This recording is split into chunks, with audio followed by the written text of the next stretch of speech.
ऐसे पढ़े लिखे युवा को राजनीति में आनी चाहिए या नहीं, आनी चाहिए या नहीं? आप लोगों का जवाब हाँ या ना? आप यह विश्वास दिलाता है कि आप लोगों की तरक्की के लिए, अपने समाज के लिए, अपने दलित शोषित लोगों के लिए, अपने गरीबों के लिए, अपने अल्पसंख्यक के लिए, अपने राज्य बिहार के लिए, अपने देश के लिए अंतिम सांस तक प्रयास करता रहे। कुछ याद दिलाने आया हूँ। हम उस विरासत से आते हैं जिसने सम्राट अशोक जैसे महान शासक को जन्म दिया और जिन्होंने सिर्फ तलवारों से नहीं बल्कि अपने विचारों और अपने न्याय से इस देश का नेतृत्व किया। सम्राट अशोक ने युद्ध की बजाय समाज और धर्म के रास्ते को अपनाया और एक सच्चे राजनेता की तरह लोगों के दिलों में एक अमिट छाप छोड़ी। और मैं ऐसा मानता हूँ और मुझे ऐसा लगता है कि आज हमारे समाज को भी एक ऐसे ही नेतृत्व की जरूरत है जो तलवार की बजाय कलम से और संघर्ष की बजाय विचारों से अपने समाज का नेतृत्व करे, मार्गदर्शन करे। और आपका भाई ऐसे ही मार्गदर्शन के लिए, अपने समाज के लिए, आप लोगों के लिए तैयार है।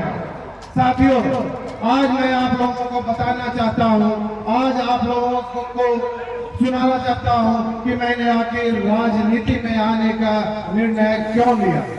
वैसे तो मेरे दादाजी और मेरे परिवार राजनीति में रहे हैं। मेरे दादाजी न सिर्फ एक राजनेता थे बल्कि एक स्वतंत्रता सेनानी और एक सामाजिक कार्यकर्ता भी थे। उन्होंने लगभग 25 वर्षों तक एक सफल मुखिया और एक सफल प्रमुख के रूप में लोगों की सेवा की। लोगों की मदद करना और लोगों की सेवा करना मेरे परिवार के खून में है। मैंने बचपन से अपने परिवार के लोगों को जनता की सेवा करते देखा है और यही वजह है कि पिछले 5 सालों से मैं भी समाज का सेवा कर रहा हूँ, खासकर शिक्षा के क्षेत्र में।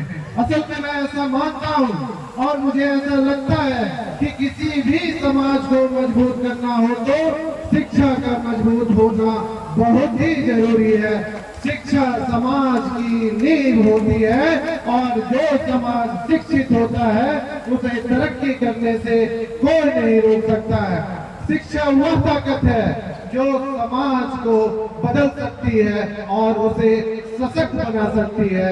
इसलिए पिछले 5 सालों से मैं समाज के लिए शिक्षा के ऊपर काम कर रहा हूँ ताकि आने वाले समय में हमारा समाज एक मजबूत समाज बन सके और एक सशक्त समाज बन सके।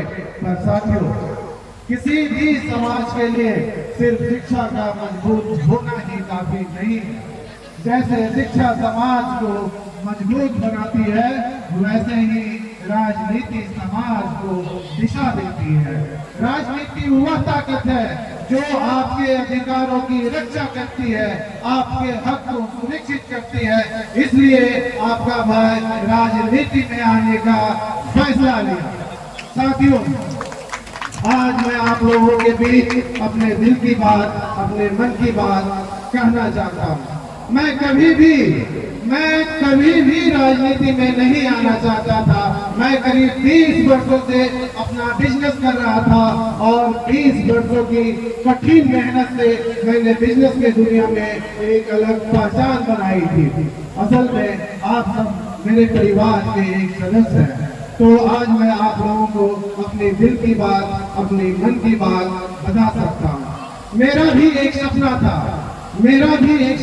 कि मैं भी इस देश का एक बड़ा बिजनेसमैन बनूं और इस देश के लोग मुझे भी टाटा, बिरला और अंबानी के जैसे याद रखें। पर जैसे जैसे मैं समाज के करीब आता गया, अपने समाज के लोगों से मिलता गया, अपने समाज के लोगों के लिए काम करना शुरू किया, तो मुझे यह एहसास हुआ कि किसी भी समाज को मजबूत करने के लिए जितना बड़ा योगदान शिक्षा का होता है उतना ही बड़ा योगदान राजनीति का भी होता है। तो जहाँ मेरे जैसे पढ़े लिखे युवा अपने समाज को मजबूत करने के लिए शिक्षा के ऊपर काम कर रहा है, वही मेरे जैसे पढ़े लिखे युवा अपने समाज को मजबूत करने के लिए राजनीति के लिए भी काम क्यों न करे। साथियों, आज जितने भी लोग यहाँ पे बैठे हुए हैं, मैं आप लोगों से एक सवाल पूछता हूँ, क्या मेरे जैसे पढ़े लिखे युवा को राजनीति में आनी चाहिए या नहीं? आनी चाहिए या नहीं? आप लोगों का जवाब हाँ या ना? आप लोगों का जवाब इतनी जोर से सुनाई देनी चाहिए ताकि पूरे देश के हर कोने में आपकी सुनाई देनी चाहिए। साथियों, आप लोगों का जो भी फैसला होगा, आप लोगों का जो भी निर्णय होगा, वो हमेशा मेरे सर माथे पर होगा। अभी निशिकांत सिन्हा का एक ही उद्देश्य है कि अगले 3 महीनों तक बिहार के हर जिले में दौरा करे, अपने समाज के लोगों के साथ संवाद करे, अपने दलित, पिछड़ों और शोषित लोगों के साथ मिले, अपने अल्पसंख्यक लोगों के साथ मिले, उनके विचारों को समझे, उनके समस्याओं को समझे, ताकि आने वाले समय में हमारी जितनी भागीदारी है उतनी हमारी हिस्सेदारी कैसे मिले, उसके लिए हम लड़ाई लड़ें। अब मेरी जिंदगी में, अब मेरे लाइफ में सिर्फ 3 ही सपने हैं। मेरा पहला सपना यह है कि मैं जहाँ पैदा हुआ हूँ, जिस राज्य में मैं पैदा हुआ, उस राज्य को मैं देश का नंबर 1 विकसित राज्य कैसे बनाऊं। और मेरा दूसरा सपना यह है कि मैं अपने समाज को आने वाले समय में एक विकसित और एक सशक्त समाज कैसे बनाऊं। और मेरा तीसरा और आखिरी सपना है कि मैं अपने समाज के लिए, अपने दलित और शोषित लोगों के लिए, अपने पिछड़े लोगों के लिए, अपने गरीबों के लिए, अपने अल्पसंख्यक लोगों के लिए जितनी हमारी हक है उस हक को मैं कैसे दिलवाऊं।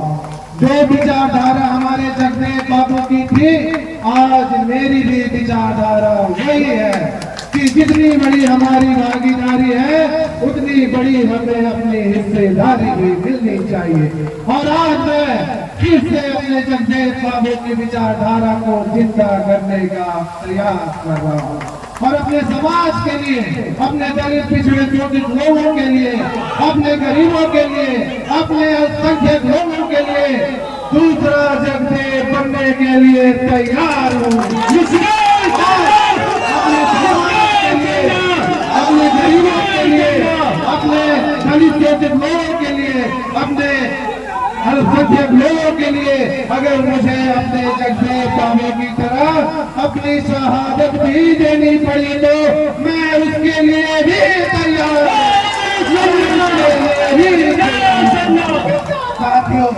साथियों, मैं अब अंत में नहीं कहना चाहता हूँ कि कोई भी काम इंसान की सोच से बड़ा नहीं होता है और हारा वही है जो कभी लड़ा नहीं है। आप लोगों का इतना प्यार, इतना सम्मान जो मिला, मैं आप लोगों का हमेशा ऋणी रहूंगा।